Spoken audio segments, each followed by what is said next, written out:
Thank you. Welcome, everybody. This really could not be a more timely topic with everything that's going on, and certainly it's something we've been talking about in my organization, the Library of Virginia, for the past couple of years. How can we do a better job of promoting cultural diversity within our library and archives? And cultural competency is the ability to function with awareness, knowledge, and interpersonal skills when engaging people of different backgrounds, assumptions, beliefs, values, and behaviors. Adopting its precepts can facilitate a more diverse and inclusive archives within your workforce, your patrons, and even your collections. Adopted by the Society of American Archivists in 2015, upon training counsel and staff by Helen Wong Smith, Helen also delivers full-day workshops nationwide. And this webinar will present the precepts of cultural competencies and the strategies to employ them in your institution. So we're very, very lucky today to have Helen Wong Smith with us. She's the archivist for University Records at the University of Hawaii at Manoa. She has over 35 years of experience in library and archival collections in Hawaii, with a BA in Hawaiian Studies and an MLIS from the University of Hawaii in Manoa. She's held numerous positions, including Hawaiian Collection Librarian at the University of Hawaii Hilo. She lead archivist for the Pacific Island Network of the National Park Service and librarian archivist for the State Historic Preservation Division. Helen has been sharing how cultural competency can advance the archival profession since 2015 across the country, including an invitation by Harvard University in November 2019. She was elected president of the Hawaiian Library Association, Hawaiian Historical Society, and twice of the Association for Hawaiian Archivists, from whom she received the Agnes C. Conrad Award and named a Distinguished Fellow of the Society of American Archivists in 2016. So with that, I am going to turn it over to Helen. Oh, there I am.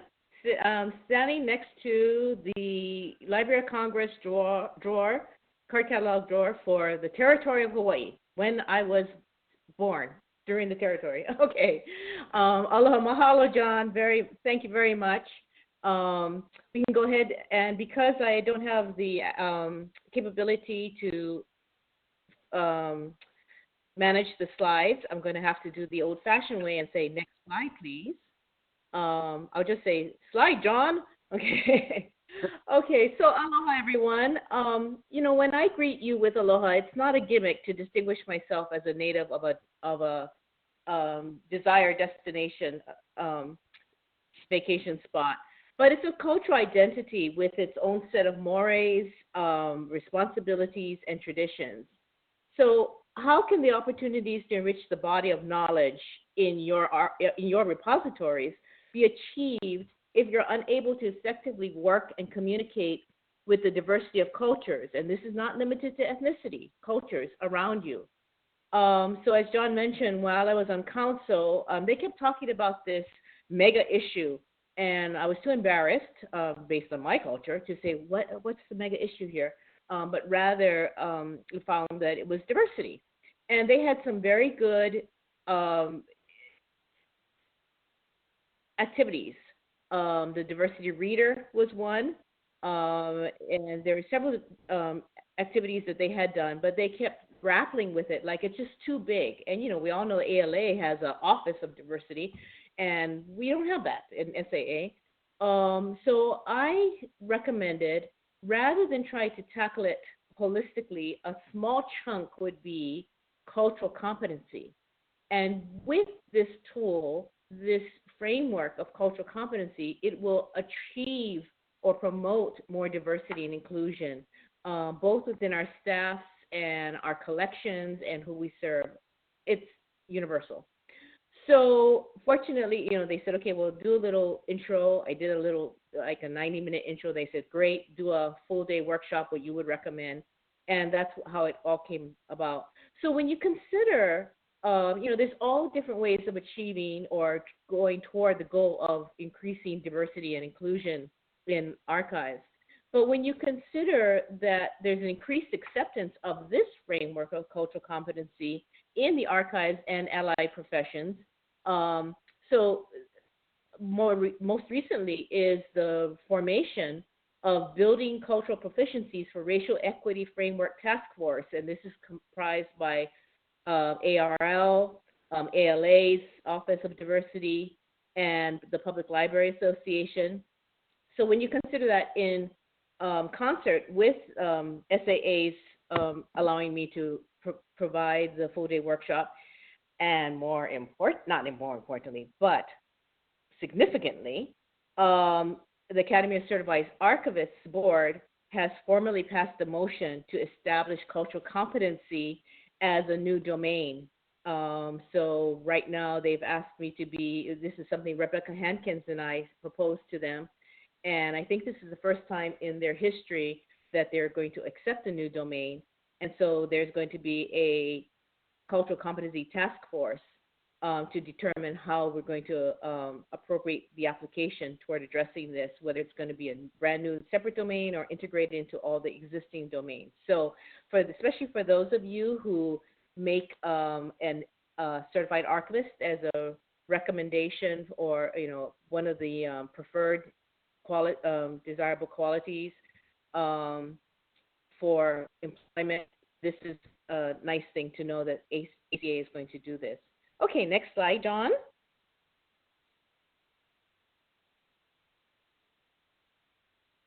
Okay, here we are. So basically, why cultural competency? Well, essentially, that's what archives are based on, our cultures. We record, we preserve the records of cultures. So numerous case studies and program initiatives and surveys promote the application of cultural competency or its related concepts. Sometimes it's called intercultural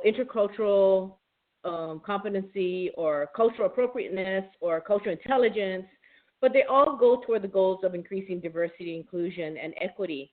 And they're usually focused on increasing services to underserved populations. Or regulated to increasing underrepresented students in library programs.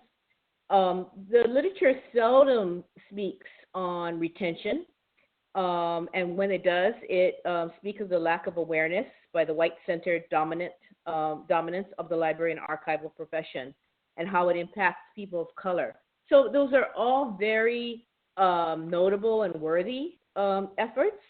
But I would argue that it could be much broader, and cultural competency can be employed and infiltrate every sector of our archives. Next slide. So like LIS, when I created the workshop, and I just want to let you know, today's presentation definitely does not make you culturally competent. It's just an introduction.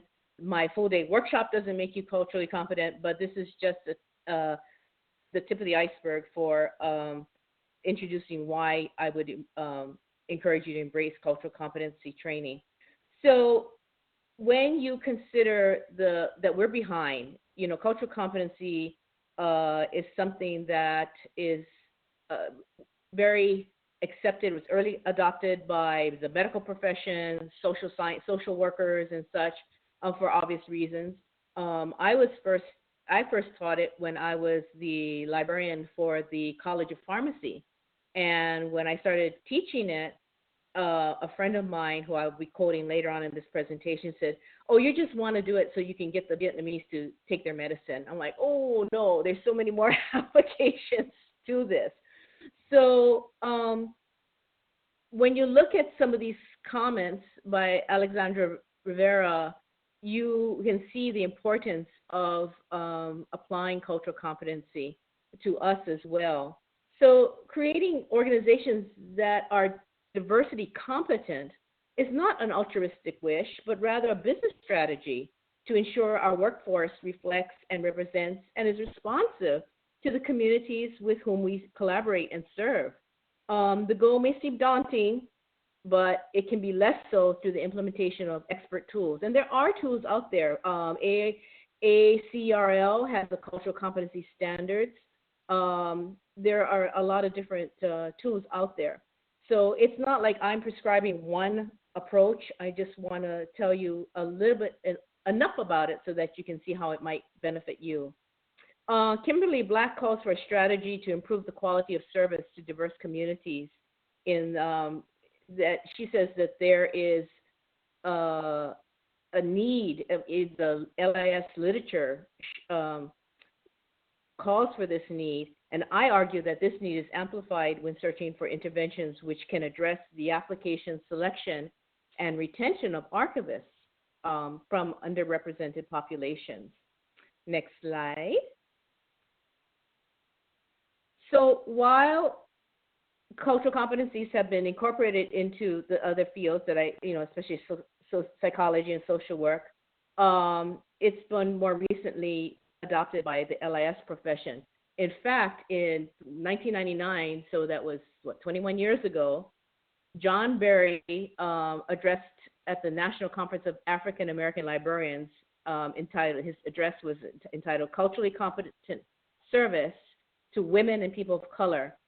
So I thought this was rather cute. He says, the idea of culturally competent library service is nothing new to librarians from the African American community or the many other ethnic and cultural constituencies in America. Yet true cultural competence is rarely blessed, has rarely blessed the librarian profession or even penetrated the professional consciousness.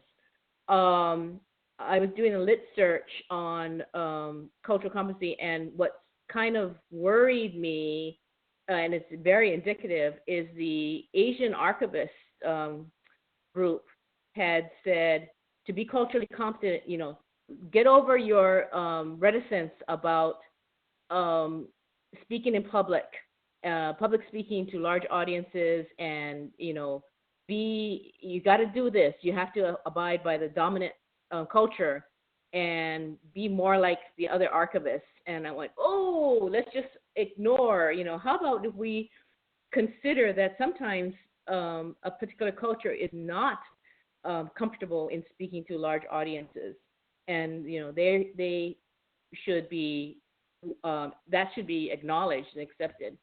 So the existing body of literature provides support for the benefits of this approach, as evidenced by the dismal status quo of a diverse workforce due to the white-centered nature, both in the demographics of the profession, but as well as the Western viewpoint of professional endeavors. So, despite when I say white, I'm not trying to denigrate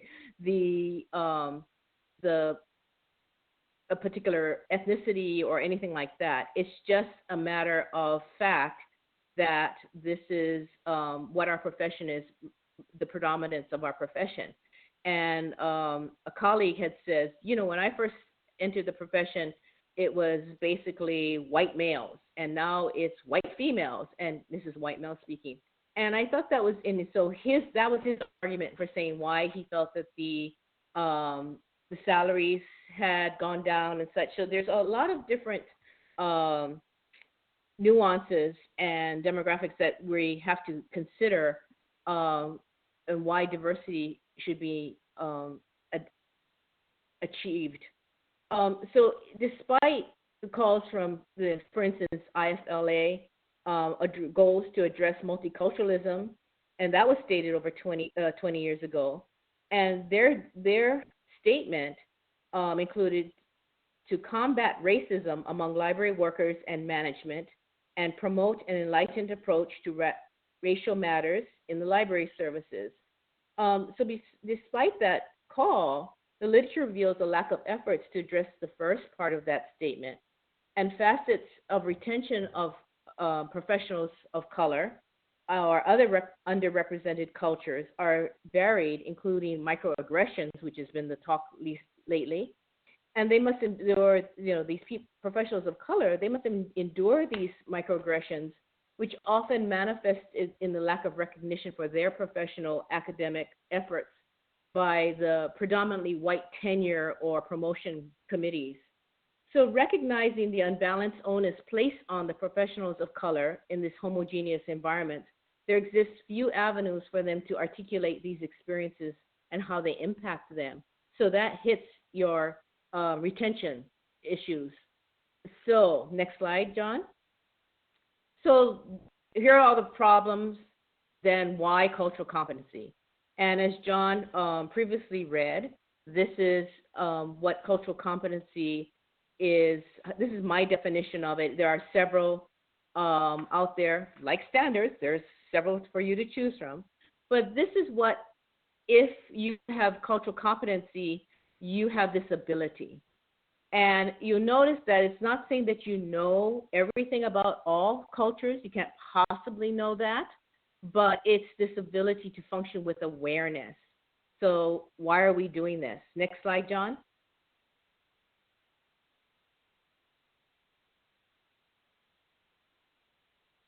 John, next slide. It should. It should. This is what we want to, why we're going to employ it, because it can combine cultural mindedness with culturally centered communication skills. So within competent organizations, community, and societies. So it is, unfortunately, a lot of people are throwing the term around because I guess it's the in term to use nowadays. And I want to share with you some things that cultural competency is not. Next slide, John.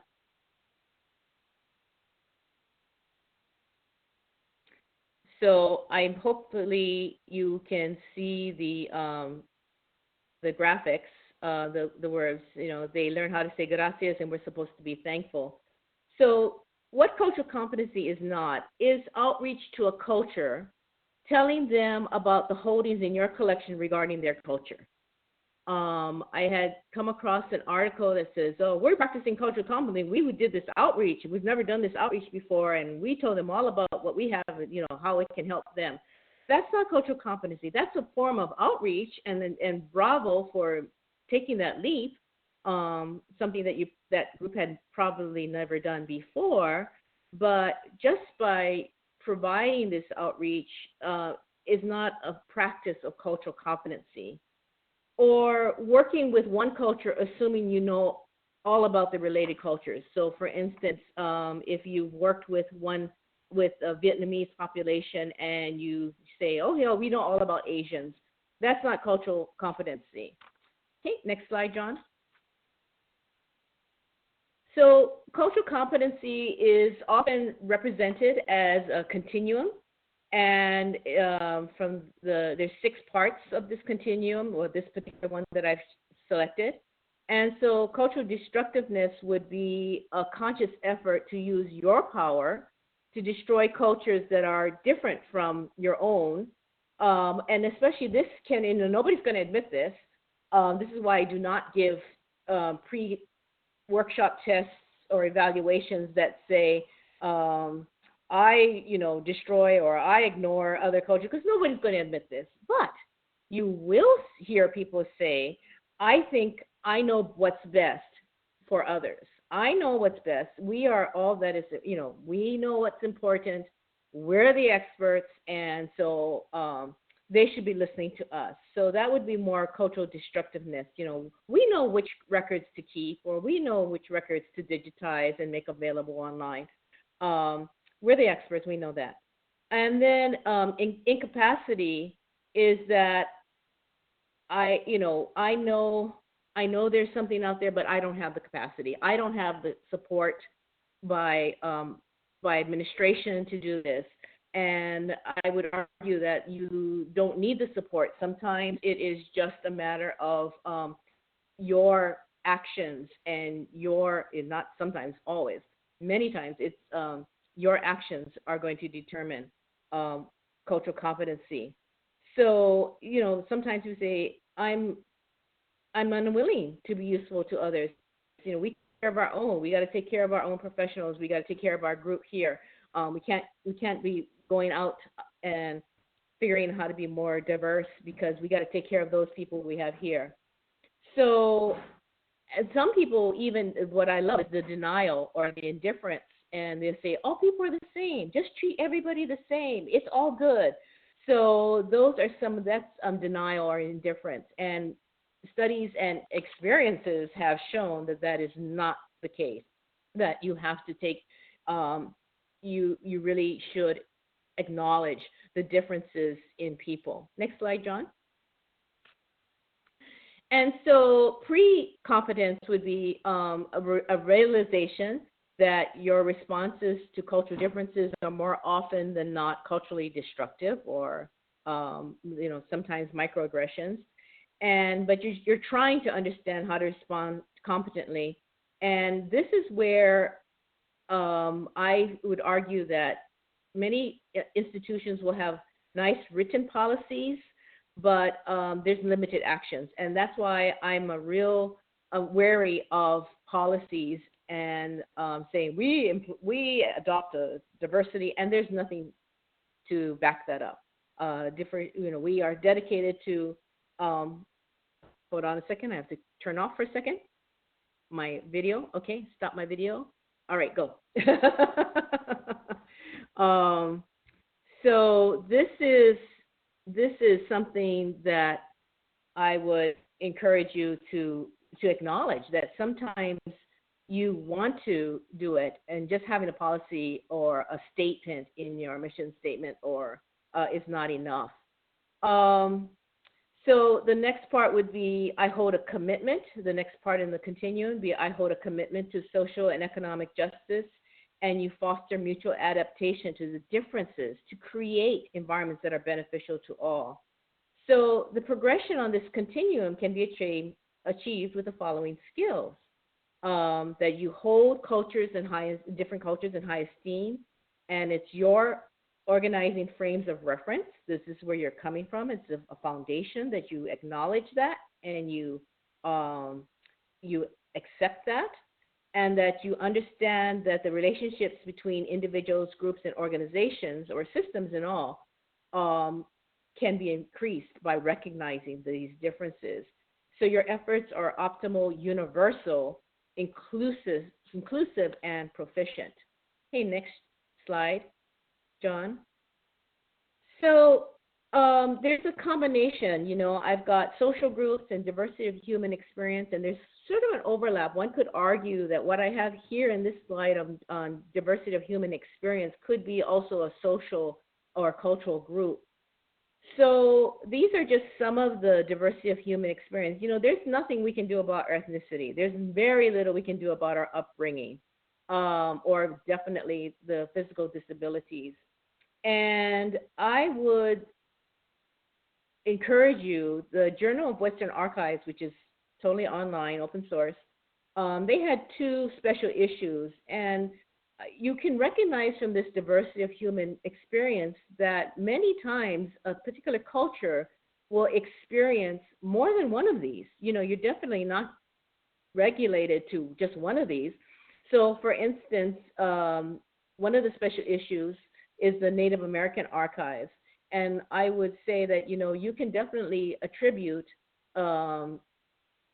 a experience of by ethnicity for the Native American, and the trauma and the living conditions and the education opportunities or lack of. So this is all going to be covered in recognizing not just one culture has only one experience that may make it difficult for you to identify or relate to them. Next slide, John.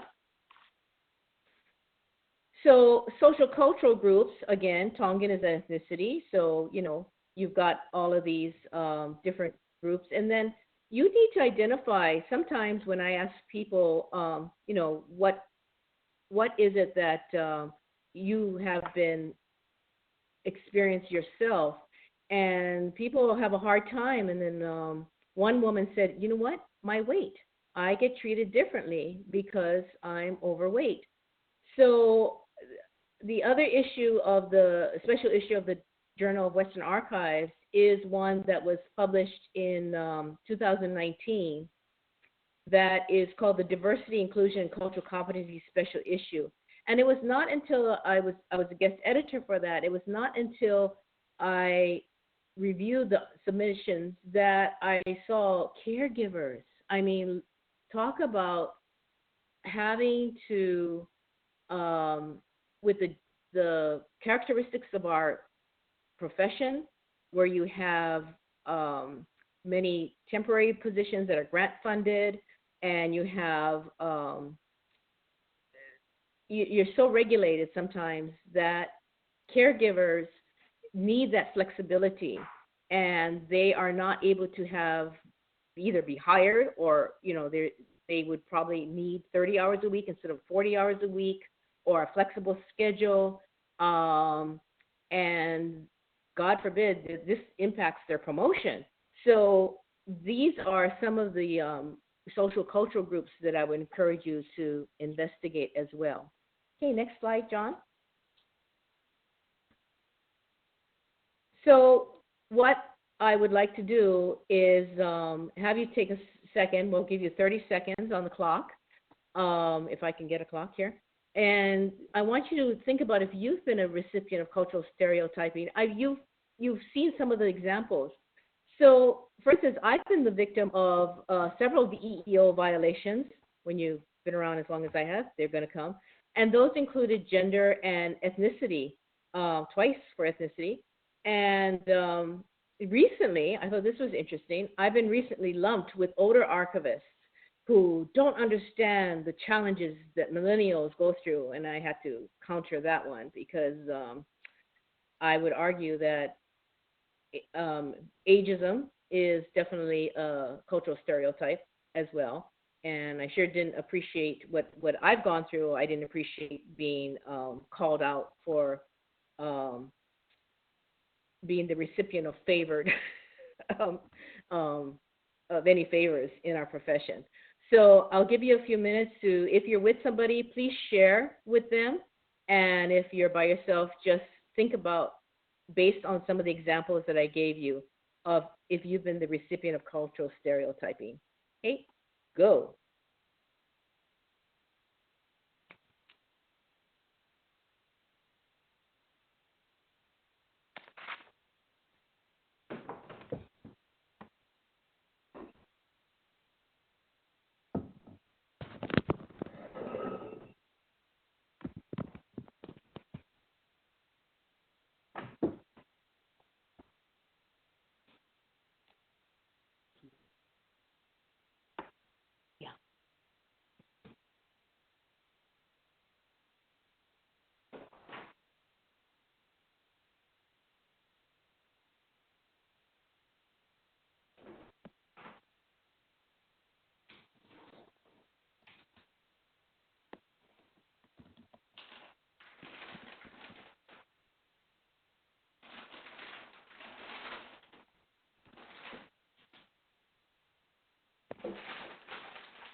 Okay, so it's not a lot of, sometimes in an in-person workshop, I give people a good 5-10 minutes because everybody can think about, and sometimes this is the first opportunity they've given. So I'm looking at some of your chat. Let me take a look here. All panelists. Nope, that's not the one. All attendees. Nope, Can't see it. All right. All right. So let's go ahead with the next slide, John. So cultural competency. Sorry to tell you this, but it's three aspects. Understanding culture and individual functioning is structured by these three competencies that form the basis for cultural competency training. And I think that it's pretty easy to grasp the cognitive and affective because, we're so Western oriented and such. But empathy is something that I think a lot of people need a little more pause to think about. Cultural empathy is a multidimensional, is a learned attribute requiring perspective taking, the culture self-other differentiation, and conveys understanding to others. So a friend of mine, Manu Meyer, who is a Hawaiian philosopher, she once said, culture, if knowledge is power, understanding is revelation. Now, I don't have any tattoos, but if I were to get one, I would probably get that here. Because you may have knowledge of a particular a particular culture, but until you have a full understanding of what they're going through, you haven't reached cultural competency yet. Okay, next slide, John. So, like the continuum shows, it's an active process. So, and this includes, sometimes it's very messy, and elements of exploring your own assumptions and values and expectations. Nobody wants to, it's very difficult to examine your own assumptions. It's instantaneous. We're brought up doing it for so long. And I would, so when I give a test, I give several activities during my workshop saying, showing people that this is your experience. And until you have these moments and opportunities to explore it, it's very difficult to recognize it. When you are going out to learn about another culture or making that attempt, I encourage you to employ EMEC rather than ETEC approach. It's very problematic when you read about something written by an anthropologist about another culture. That's really hard. And then be wary of cultural. When you've done your homework and you've had some experiences asking, learning about the other culture, be wary of cultural appropriation. So, for instance, I've seen policies employing cultural words or concepts without the approval of that particular culture. And that's really offensive.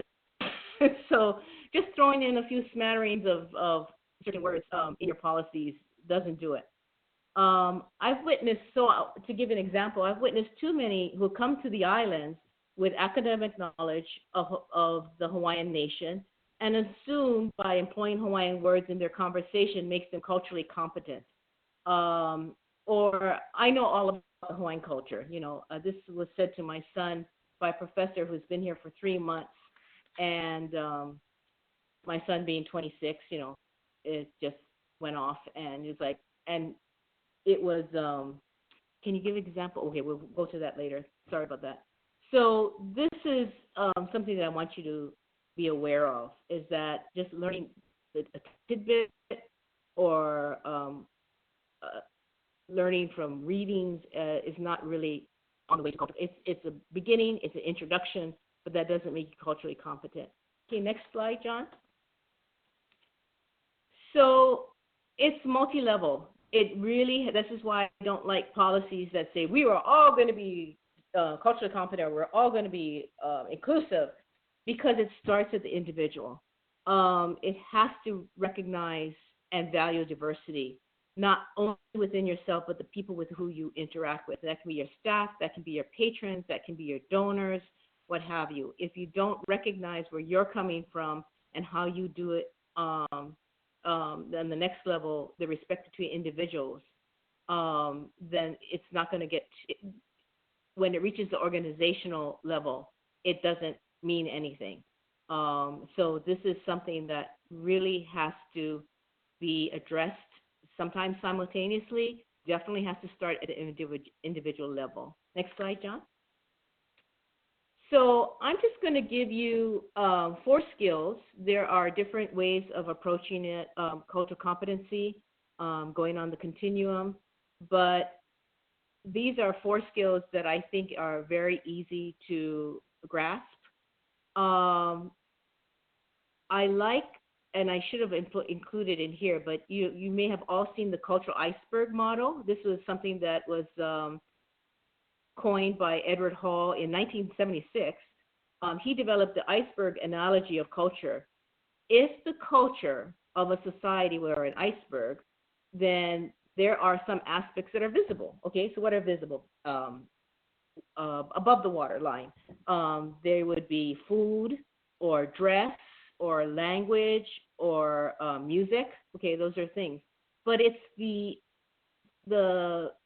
aspects below the water line, below the surface, that are probably what we are most concerned about. And that would be learning styles, attitudes towards social status, concept of fairness, notions of modesty. And if you look at it that way, you may realize how some conflicts have arose in your institutions, especially with workers, the learning styles, or how if a subordinate is very unhappy and why they don't come to you and say, I'm very unhappy, you know, this is what happened here, because they feel it's not their position to say so. So, and I thought it was interesting, especially with dress. At last year's SAA, we had a session on multi-generational archives, and one of the participants said, you know, the older, she said, the older archivists are very upset about my shoes. They think my shoes are inappropriate, and she was into very fancy athletic shoes that expressed her individuality and modesty. I'm sure that all of us have student interns or people that dress very, what we would consider immodest, but you know, it's the norm. So there's different ways of addressing that. Okay, next slide, John. So if you have these different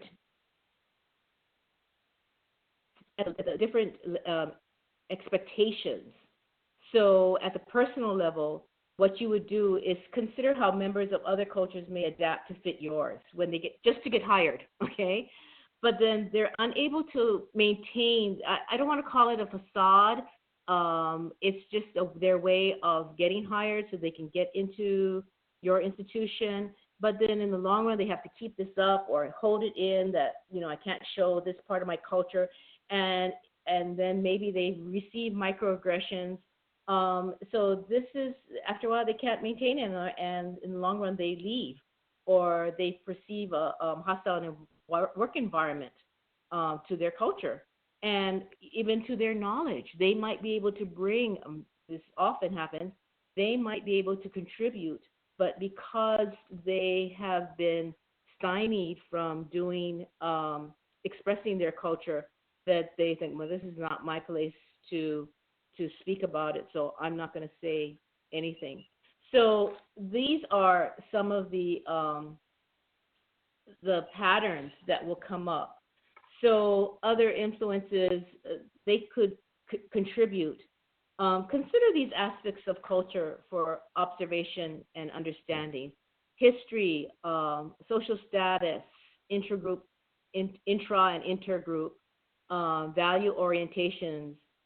So sometimes to understand why this particular culture may be more reticent about interacting with you is based on one of these other understandings. And so you have to observe that.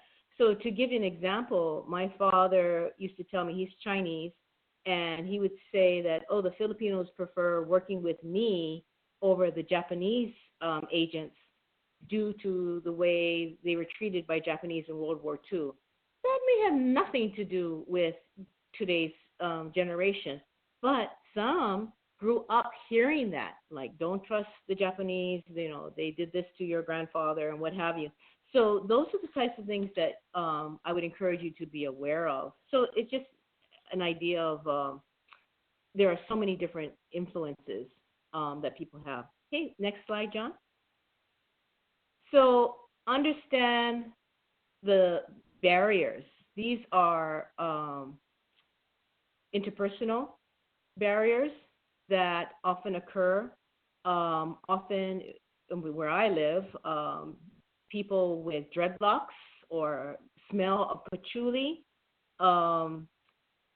are judged a certain way as patrons. Then, so all of these facets can come in, and we have to catch ourselves because we'll stereotype and discriminate against certain people. And so that overgeneralization, somebody had said the spectrum goes from generalization to stereotype.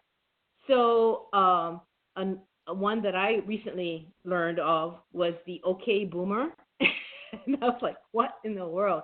And when it was explained to me that, that this is the younger generation, Gen X or millennials saying, okay, boomer, we know you don't get it.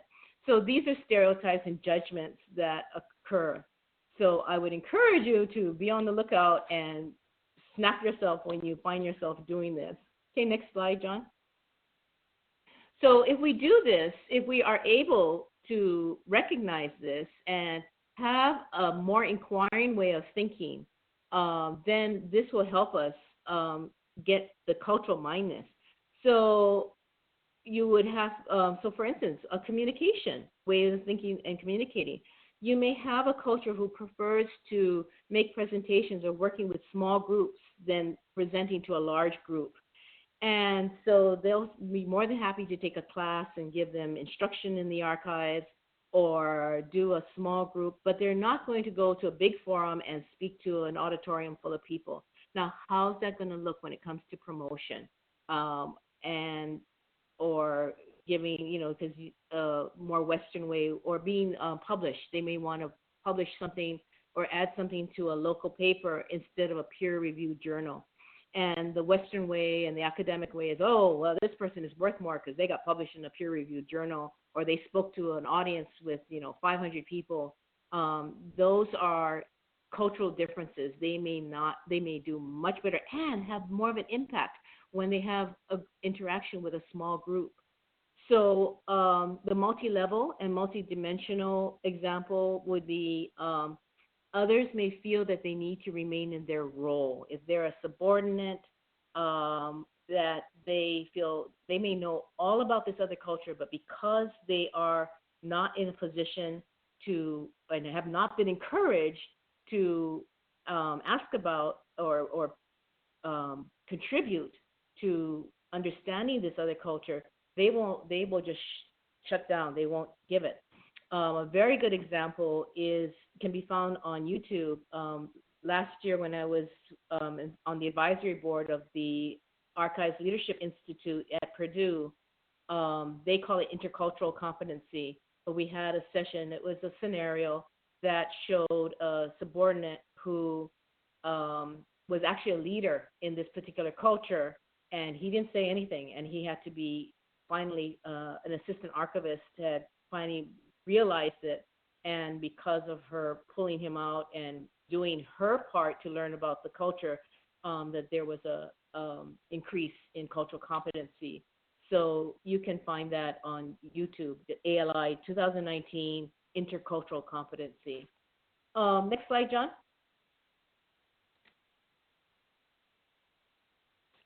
So the 3 and 4 of the skill sets are to practice this, realize your personal competency, recognize there are different ways of conflict recovery, the dialogue, the interactions, but the problem-solving skills may be very different.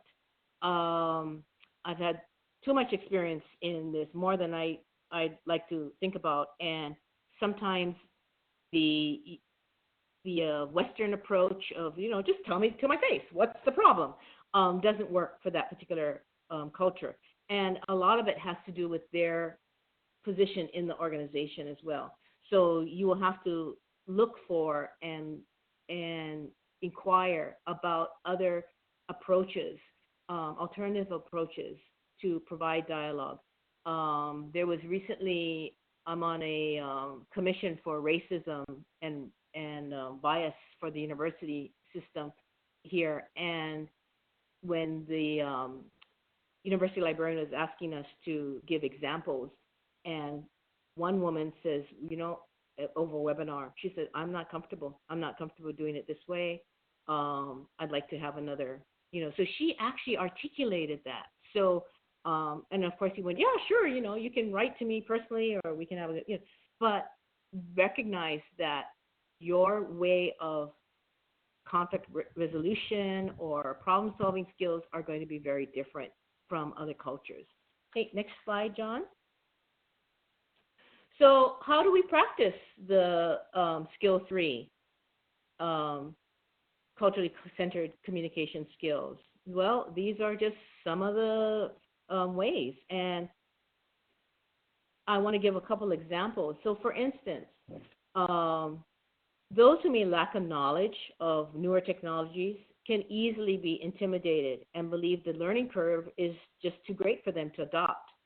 And you can provide a non-threatening and a non-demeaning ways to provide that training. That would be very useful.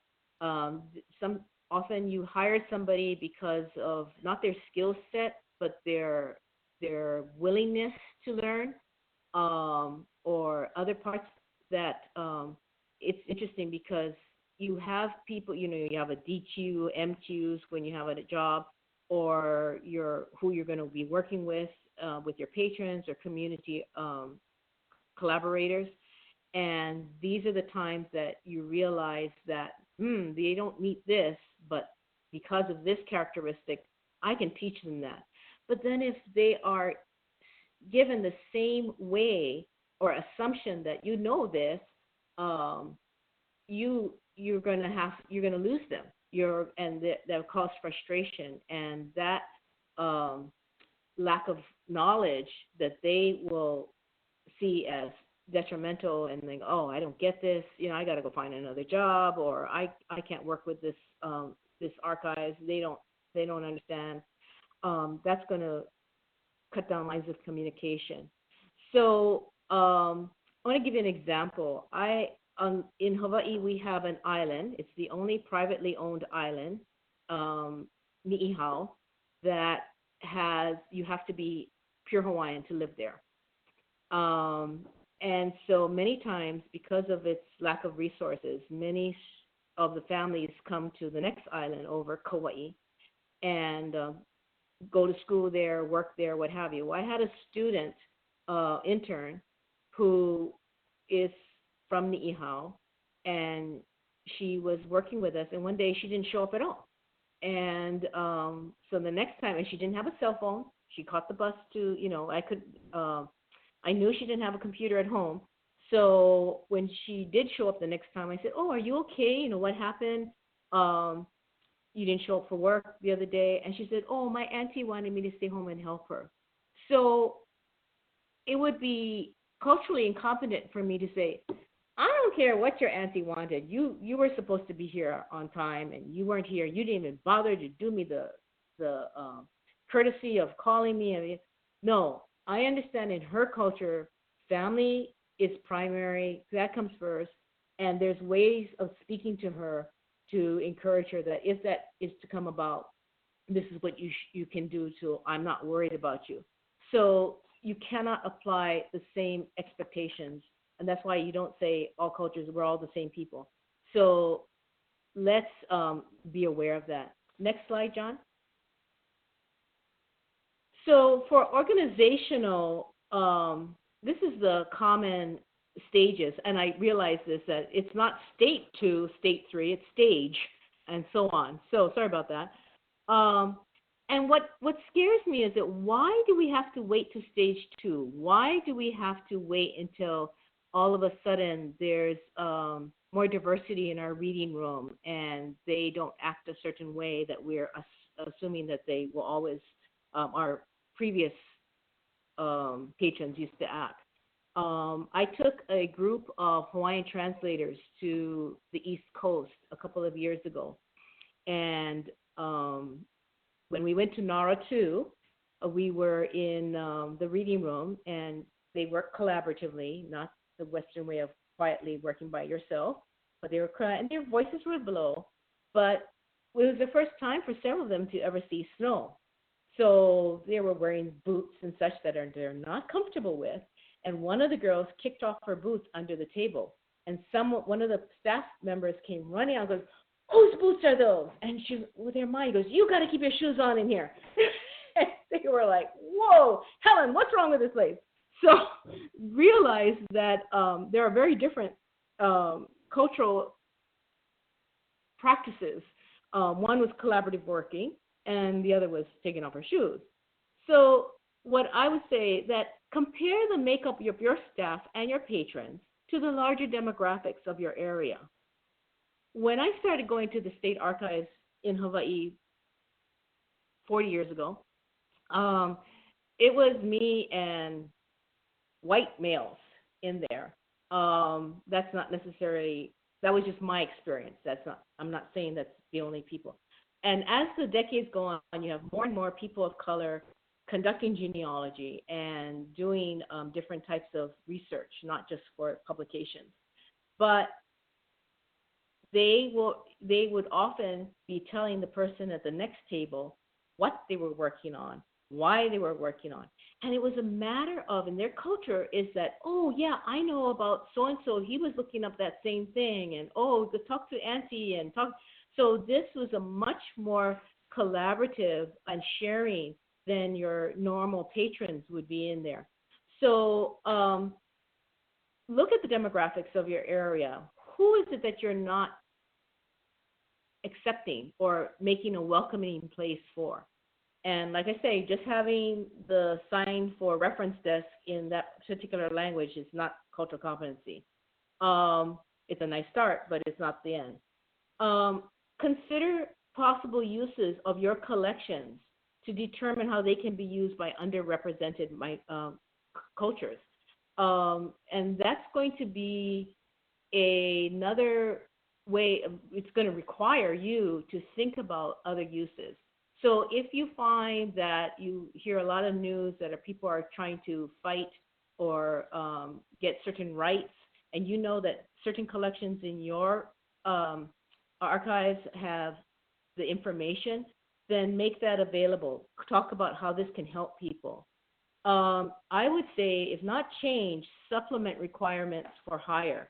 Don't just go with the cookie cutter. This is what a Archivist 3 or 2 or 3 requires, but have ways of accommodating other types of outreach or efforts. I really hate it when people say experience in cultural competency or working with diverse staff, and all they say is that the organization that I worked with had these are the demographics of the student body or the organization. That doesn't show me that you were successful in that. So these are the types of things. And if you're hiring and promoting people, just think of this. If you're hiring and promoting people from the dominant culture, how do you expect changes to occur? How do you expect a diversity of viewpoints? So these are some of the things that I'd like you to consider.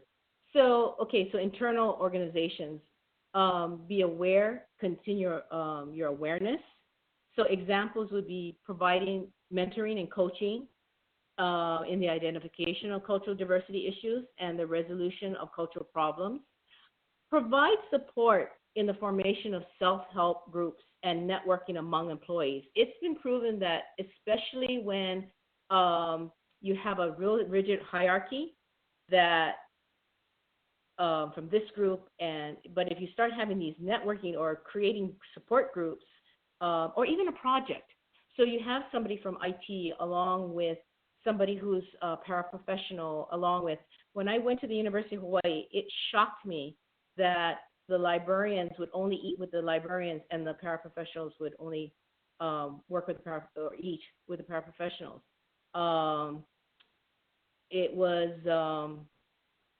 really sad. And then my assistant, who was far more knowledgeable than I am, she said, "Oh, I liked it when we had a so-and-so had a baby shower because it was the first time that everybody came together." And I'm like, whoa, this is mind-blowing for me, really? But the literature shows that if you create these network groups, these interdisciplinary and level groups, that increases the opportunity for cultural competency. Provide encouragement for culturally sensitive social events and the celebration of cultural holidays.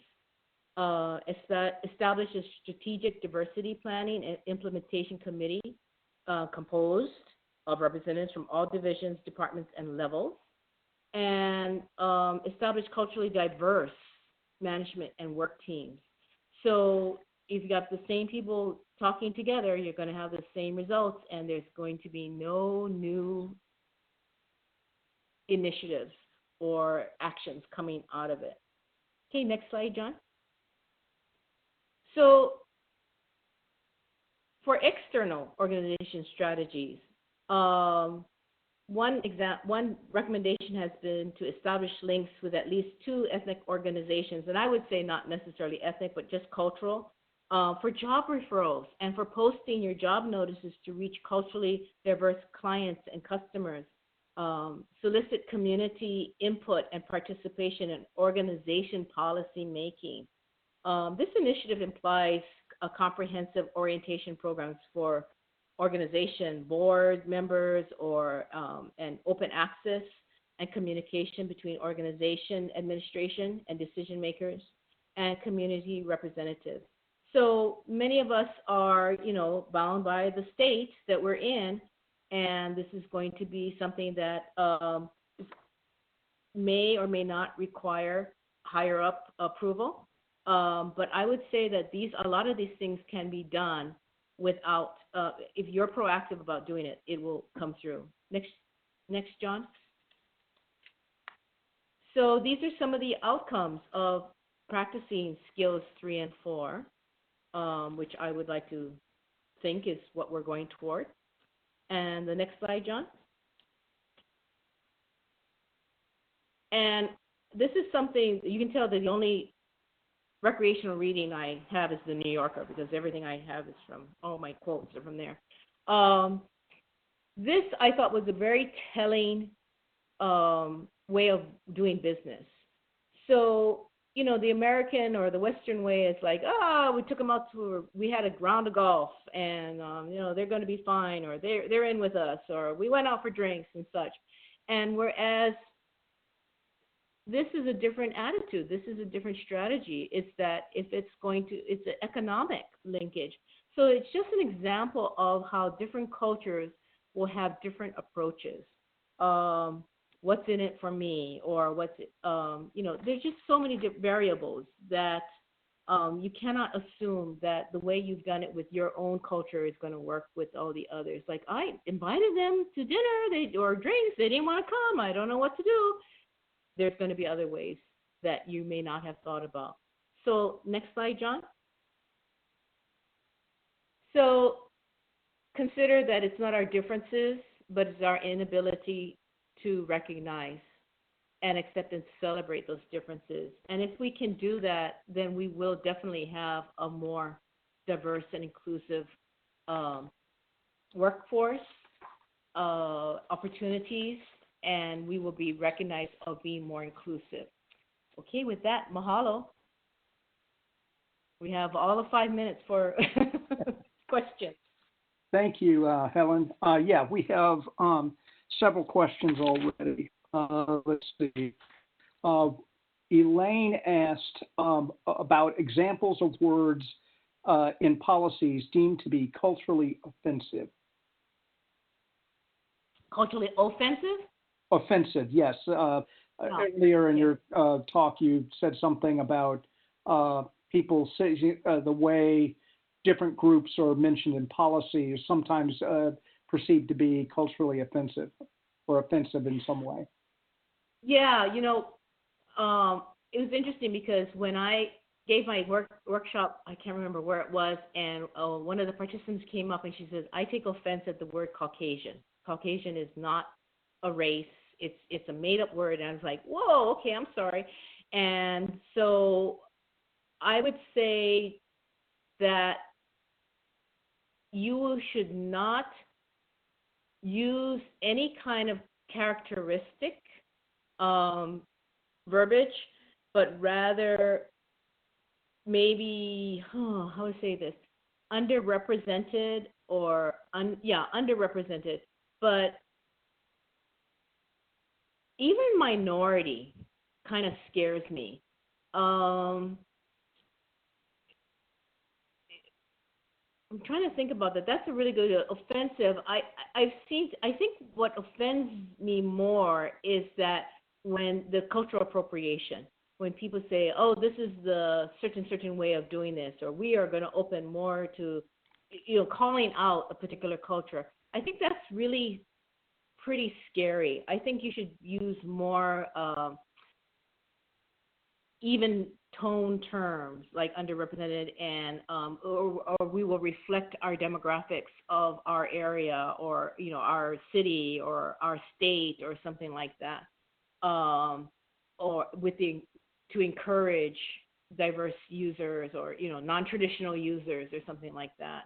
That's a really good question. Let me look for some and then send that back. Sorry about that. And Lizette has asked if you could say more about the concept of microaggressions.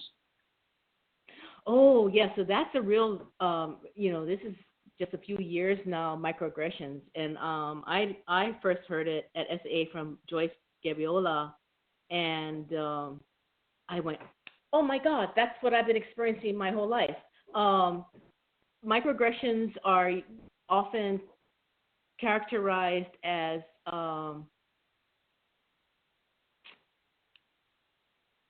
the word is escaping me now. So, oh, you people, or you don't know about that, do you? Or no, I don't expect you to be able to handle this, or assuming.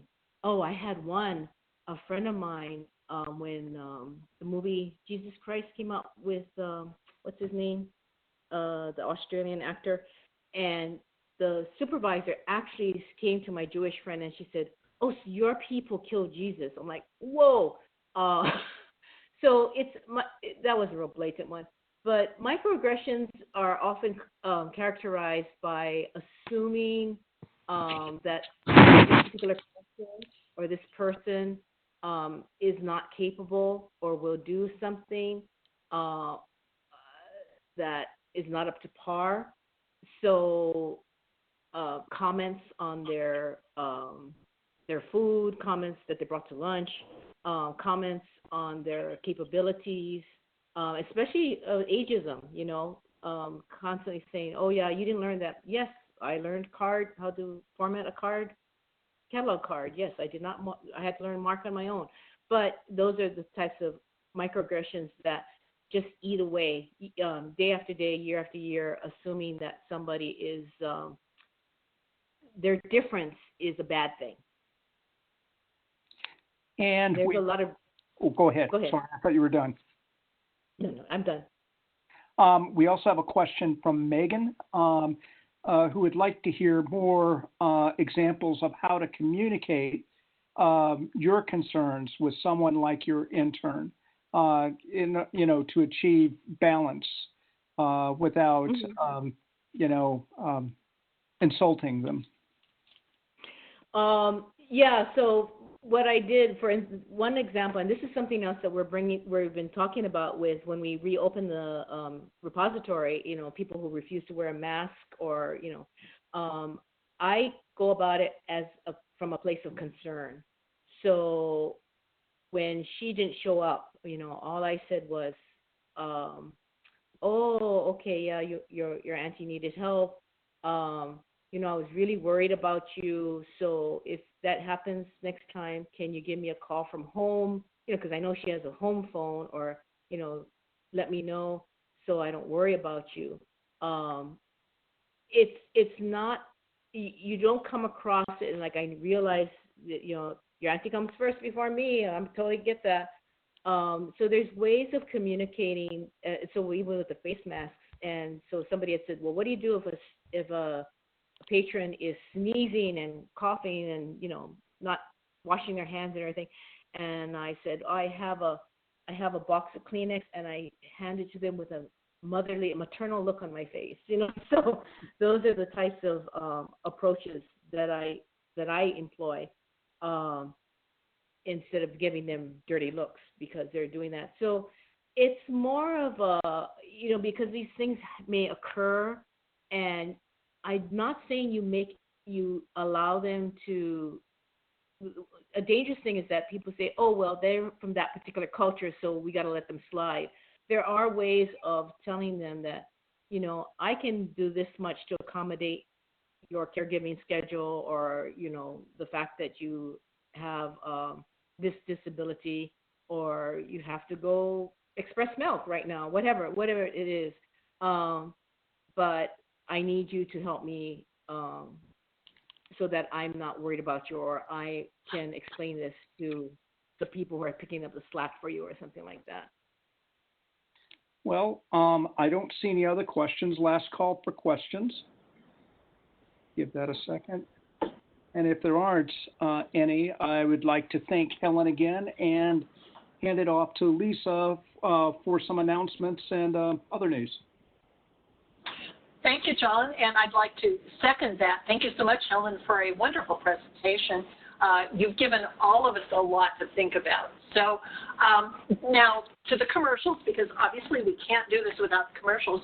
If you enjoyed today's webinar, I hope you will sign up or pay attention. The last Thursday of most months are for our member webinars. Next month we have a case study of training, different training models at State Archives. So we hope you'll join us for that. August and September, we're going to shift a little bit based on what's happening here with the annual conference and different things, so watch for more information on those.